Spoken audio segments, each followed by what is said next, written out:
Hey, how's it going? It's Ollie here. So very warm welcome to another episode of Niche Spotlight. Today we're going to be analysing space-saving compression organisers. It's always a random product, isn't it? It's never something you'd actually expect, right? So should you sell these on Amazon or not? Well, certainly got some decent revenue. This one here is making 135,000 a month, but is it a good idea to sell it on Amazon? As always, we're going to start with high demand, right? So do we have 3K sellers on this product, or preferably more? How many do we have? So I'm using AMZScout, and to look at these niches, I just type in the keyword and look at the niche as a whole. We're not just going to look at one product, and we want to see how many sellers are on here making decent money. Any app that gives you like a list of the revenue made by each product will tell you this. And in this case, we have 1, 2, 3, 4, 5, 6, 7, 8, 9 products making 3K per month or more. So this is a really, really high demand product, right? It's performing really well. Let's look at competition levels. So for this, we're going to look at the reviews. We want a low number of established sellers, right? Established seller has 500 reviews or more. Difficult to compete with if there's too many, right? We want 5 or less. So there's 1, 2, 3, 4, 5, 6, 7, 8, 9 established sellers here. Bit of a red flag, but in a second I'm going to explain why I'm not so worried in this particular instance. So that's a no for 5 or less. What about brands? You don't want to compete with brands. Why? Because customers trust them and they'd rather buy from companies they trust in most cases. So what do we have here? Well, Amazon Basics, you'll be competing with that I-class as a brand. Why? Because it's Amazon themselves selling it. I don't think there's quite as much trust there as there would be if, I don't know, Dunelm or another big trusted UK brand was selling this. But still, it's Amazon Basics. They are quite influential. Now, the reason why I'm a little less worried about the competition is because Amazon is selling this kind of compression organizer, which is like the bags and the pump, right? So if you're not sure what this product is, if you want to store a duvet or a piece of clothing or a blanket or something, you put it into this bag and then suck all the air out of it, and it goes from like a really big thing to really small. You can like, becomes like a third of its size. This is how we store a lot of our bedding and stuff in my apartment. So Amazon is selling the actual bag. However, in this same niche, there's people selling the fabric cases for these bags. If I was going to enter into this niche, this is the design I would sell. I wouldn't go up against Amazon.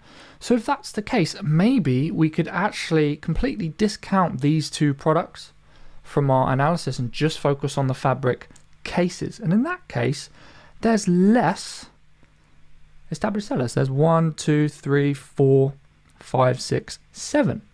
And there's no brands. So are there brands? Yes.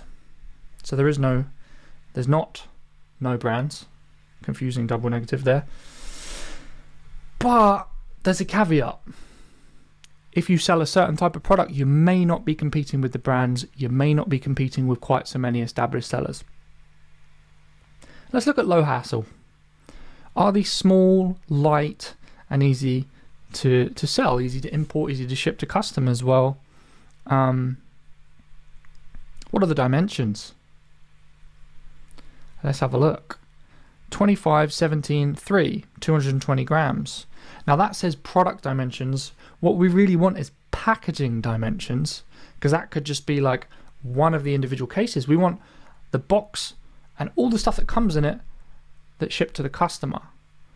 So if you can't get clarity on it, check out another listing. I'm going to look at this one by Iono. Again, not really a brand name I recognize, but do they have package dimensions? Sometimes it's just not on the listing. going to search. Maybe not. I'm going to try one more. This one is being sold by Gonex, I believe. Product dimensions again, 480 grams. Inconclusive, but it doesn't look massively heavy. It just could be a little bit bulky if it comes with lots of different these cases. Anyway, let's have a look at what we're looking for. Could you make it yourself? Yes, this is quite an easy to make product. Bits of fabric with a zip, not massively complicated. Low hassle category. I'm assuming this is in luggage. Fashion. Okay. What about this one?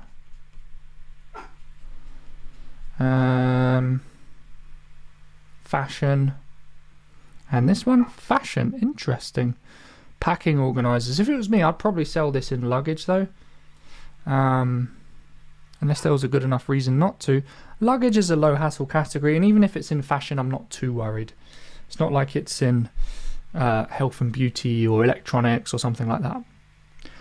Is it seasonal? Now this is an interesting one because there is a high season for traveling, and this is probably what these packing organisers are for, although maybe people use it in the home as well.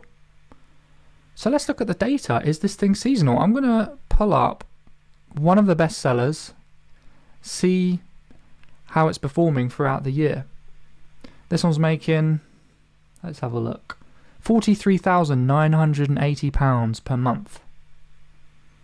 It looks pretty impressive, but how does that fare across the year? Just want to look at sales across 2 years, and interestingly enough, there's not much data for this product. So let's choose another one perhaps.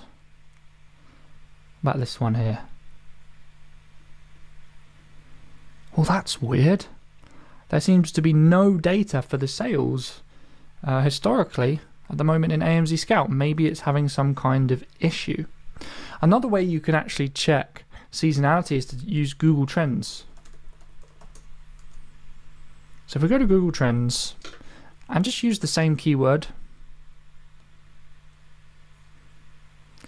compression packing cubes, carry on. Let's try that. Compression packing cubes, carry on luggage. Might be a little bit too granular, but we'll see. And we're going to look at past 12 months. Doesn't have enough data. Okay, let's just try compression packing cubes. Interesting.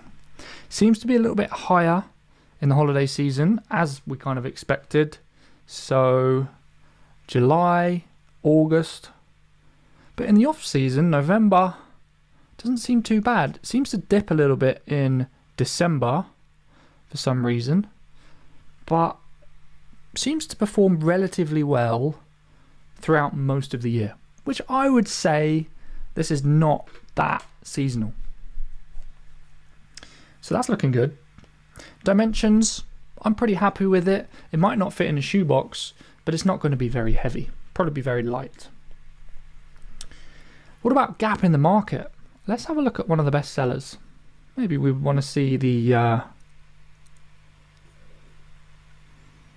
yeah, probably this one by Sam Folk. Is that right?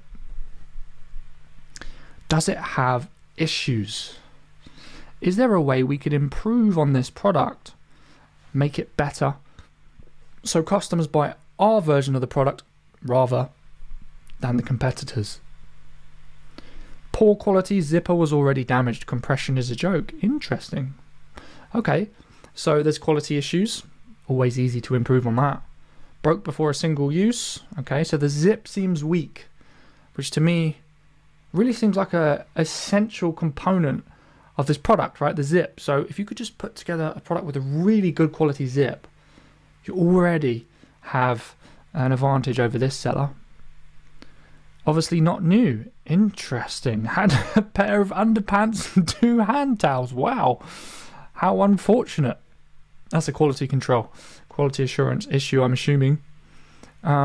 could even be a return. Someone could have sent it back to Amazon, and then Amazon mistakenly put it back for sale, which can happen sometimes, but not necessarily a problem with the product, more to do with the customer service.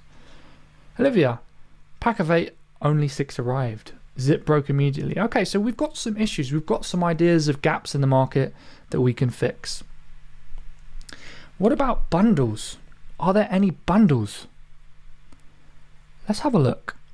So I'm looking at the product, the niche, and I'm trying to see, so obviously they are sold as a set, right? So, you know, when we're looking at bundles in this niche, we want to see, has anyone offered the set plus something else? Like an extra, a bonus item that you wouldn't normally get in a set of compression organizer cases. Nothing jumps out at me as being an obvious bundle on page 1. That could probably indicate there's no bundles and there's a gap there. So let's try give this product a score. For high demand, I mean, this has got sky high demand, right? Even if we don't count the plastic ones and just look at the fabric ones and almost see that as like a separate niche within a niche, I mean, these guys are doing really well. 18k a month, 18k a month, 14k a month, 12k a month, 10k a month, 10k a month. There's a lot of demand and a lot of sellers doing really well. So yeah, I'm going to give this a 17 out of 20. It's not as high as it could be, don't get me wrong. I've seen higher demand, but still very strong. So let's look at low competition. Well, we definitely don't have 5 or less established sellers. There was like 8 or something, right? There is a brand, but we might not be directly competing with it. That was Amazon Basics. But the competition's definitely not low. If anything, it's medium, maybe a little bit going towards high. So I'm going to have to give this a 6 out of 20 for competition. What about low hassle? Well, it checks all the boxes. I feel really happy. The only slight downside is this is going to be a little bit bulky. Some of them could be oversized depending on how it's packaged, depending on the sizes of the actual cases you're selling. So for that, I'm going to give it an 18 out of 20. Pretty low hassle product. I mean, it's made from fabric, so it's really easy to manufacture and ship. It's not going to break, right? It's bits of plastic. And gap, yes. The zip was ruined on for many customers and one of the best sellers. There was issues with the zip. So just fixing that, you could improve on the product, offer something better. And there's no bundles on page 1. So there's a lot of ways you could really improve on this product. So I'm going to, again, give this a 17 out of 20. So final score goes towards hunch. How do I feel about this after looking at the data? Well, the competition's really solid. Well, the demand's really solid, but the competition is pretty high, medium to high. I think it's definitely low hassle. Should be quite easy to sell. And there's definitely gaps in the market. Let's have a look at the price points in general. I mean, if it was me selling this product, I would want to come in at the upper end of the market and see what the sellers are doing that are charging the most. So yeah, there's some sellers charging more, like $21.99 possibly. Could we go any higher? $36.99. That's where I'd want to be, maybe even $39.99. And I'd be asking myself, what do I need to do to be able to charge that much, right, or more? So because of that, there's a lot of room for profit. And when there's a lot of room for profit, it makes everything else a bit easier. If it's slightly high competition, you could just spend more on ads because you've got more room for your ad budget, right? If you're selling a product for $9.99, you don't want to spend £5 on ads to make a sale. But if you're charging $39.99, you can spend £5 on ads to make a sale, right? So because of that, I feel pretty confident about the niche. It's definitely not perfect. I'm going to give it 15 out of 20 for hunch. So let's do some maths and give this a score. We've got 17 for high demand. We've got 6 for low competition. We've got 18 for low hassle, 17 for gap in the market, and 15 for hunch, which leaves us at 73 for this product. It's pretty solid. It's got some issues. Frankie, you want to be featured in the video? Come here. I think he wanted to share his thoughts. What do you think about compression space saving cases? Clearly a big fan. So I think it's a pretty solid product. I would go for it. And just be wary that yes, the competition might be a little high, but there's so much demand, I don't think that's going to be too much of an issue.